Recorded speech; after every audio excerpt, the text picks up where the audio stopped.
네, 안녕하세요. 여러분들 반갑습니다. 데이원 멘토 권혁철입니다. 오늘 HRS라는 기업 좀 알아보려고 하는데, 일단 여러분들도 아시다시피 HRS 같은 경우 원자력 발전소에 필요한 이 방화 차단제 실리콘 제품을 만드는 회사이죠.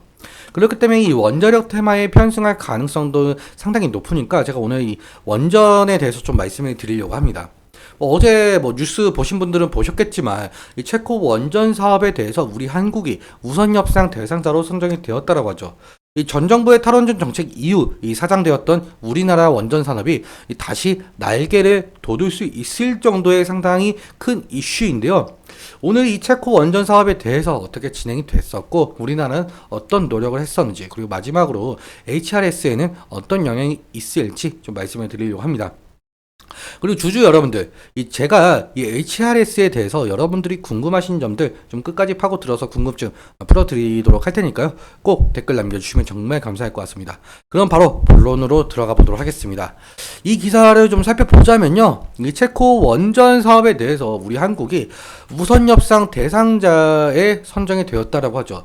2009년 이후에 15년 만이라고 한다는데, 일단 여기 우선 협상 대상자가 어떤 뜻인지 좀 살펴보자면, 말 그대로 이 가장 유리한 조건을 제시한 곳을 좀 선정을 해서 1차적으로 추려진 업체를 말한다라고 해요. 이 다른 곳보다 이 최우선적으로 계약에 대한 협상을 할 수가 있는 기회를 준다라고 볼 수가 있겠는데요. 다시 말해서 아직까지 체코 원전에 대해서 수주 확정이 된 것은 아니고, 이 내년 이 3월에 최종 계약이라고 하죠. 어떻게 될지 모르겠지만 아직까지 축포를 터뜨리기는 이른 것 같습니다. 이러한 점 인지해 주시면 좋을 것 같은데요. 그러면 우리나라가 이 체코 원전 우선권을 따오는 데까지 어떤 노력이 있었는지 좀 살펴보자면요. 여기 보시는 것처럼 이 팀코리아에서 상당히 노력을 했다라고 한답니다.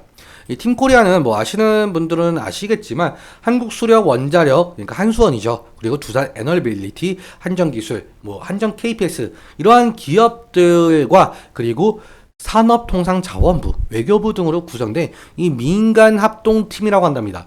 그러면서 이 민간 합동팀으로 이 체코 원전 수주전에 좀 뛰어든 바가 있었는데요. 무려 2016년부터 체코 원전 수요를 발견을 하면서 2018년에 팀코리아를 결성을 했고, 그리고 그때 당시에 체코 원전 수주를 본격적으로 준비를 했다라고 하죠. 그러니까 무려 거의 8년 동안 좀 준비를 했다라고 봐도 무방할 것 같은데, 그리고 2022년 3월에 이 체코에서 이 원전 수주에 대한 입찰이 시작이 되었죠. 사실 이때까지만 해도 우리나라 같은 경우 전망이 상당히 좋지는 않았어요.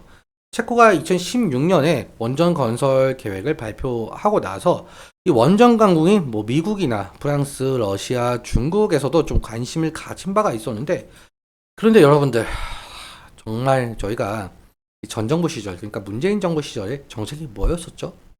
바로 탈원전 정책이었죠. 이러한 탈원전 정책으로 인해서 한국의 입지가 상당히 좁아졌습니다. 왜 그러냐라고 한다면, 우리나라에서 탈원전을 하면서 이 해외로 원전을 수출한다는 것 자체가 어불성설이라는 말이죠. 그런데 이번 윤석열 정부 때 탈원전 정책이 폐지가 됨으로써 원전 수출 드라이브를 좀 시동을 걸었는데요. 이러한 어려운 상황 속에 있었는데 이 팀 코리아는 계속적으로 진전했다라고 볼 수가 있을 것 같습니다. 일단 체코가 이 원전 수주에 가장 원하는 방향은 가성비와 납기일이었어요. 우리나라 같은 경우 프랑스의 반값도 안 되는 저렴한 가격이라고 한다는데요.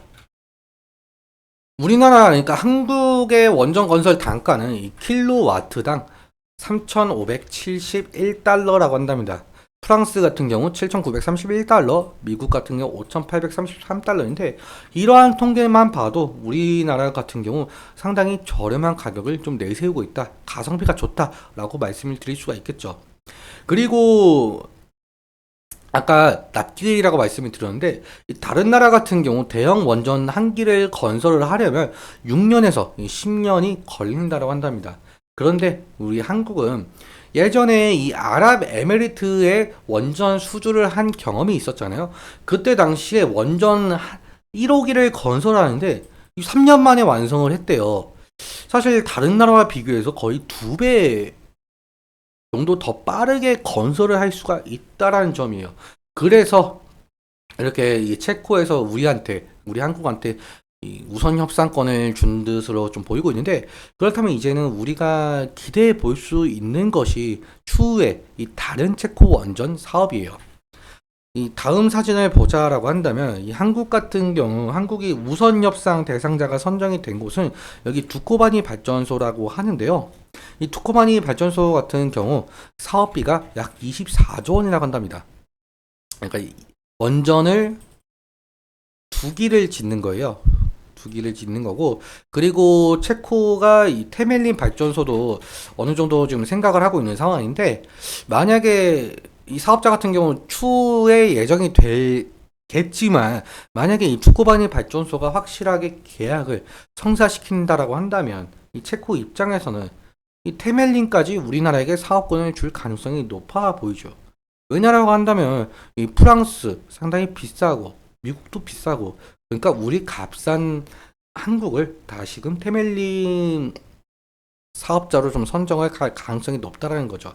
그렇게만 된다면 최종적으로 사업비 같은 경우 24조 원 플러스 알파가 될 수가 있다라는 거고, 실제로 건설이 진행이 되고 완성이 된다면 우리 한국의 원전 산업 경쟁력을 입증시킬 수 있는 중요한 시점이라고 할 수가 있을 것 같습니다.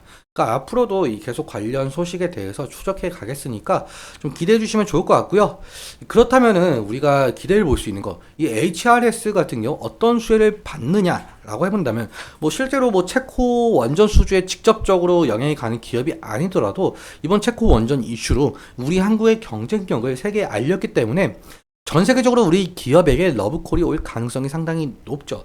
이러한 점으로 HRS 같은 경우 여기 보시면은 이 원자력 발전소 방화실, 방사능 차단제, 건물 방화제 등 이러한 실리콘 제품을 제조 판매하고 있으니까 앞으로 이러한 제품들 수요가 높아질 가능성도 있겠죠. 그래서 실제로 이 수출이 될 가능성도 높다는 점 인지해 주시면 좋을 것 같습니다.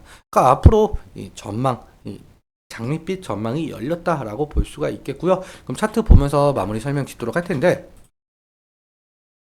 오늘 HRS 차트를 좀 보자라고 한다면 4%까지 상승을 했다가 결국엔 밀리는 모습을 보여주면서 하락을 한 모습을 보여주고 있어요. 좀 아랫꼬리가 달린 모습을 보여주고 있는데, 그러니까 지지라인 같은 경우 이 부분이나 이 가격 레인지라고 생각을 할 수가 있을 것 같습니다. 하지만 이 가격 레인지를 이탈하게 된다고 한다면 리스크적인 관리는 필요할 수 있을 것으로 보이고 있고요. 만약에 상승을 한다라고 해도 지금 과거 차트를 보았을 때 2023년 후반기부터 지속적으로 횡보를 하고 있었던 상황이었어요. 그래서 상승 시마다 차익 실현 매물이나 원금 보존 매물이 나올 가능성이 있다는 점 인지해 주시면 좋을 것 같습니다. 오늘은 이렇게까지 말씀을 드리고요. 그리고 오늘 말씀드린 내용과 이 차트적인 부분에 대해서는 제 개인적인 견해가 있을 수밖에 없기 때문에 여러분들의 주관적인 견해와 함께 투자를 현명한 선택하셨으면 좋겠습니다. 오늘도 시청해주셔서 감사하고 지금까지 대의원 멘토 권혁철이었습니다.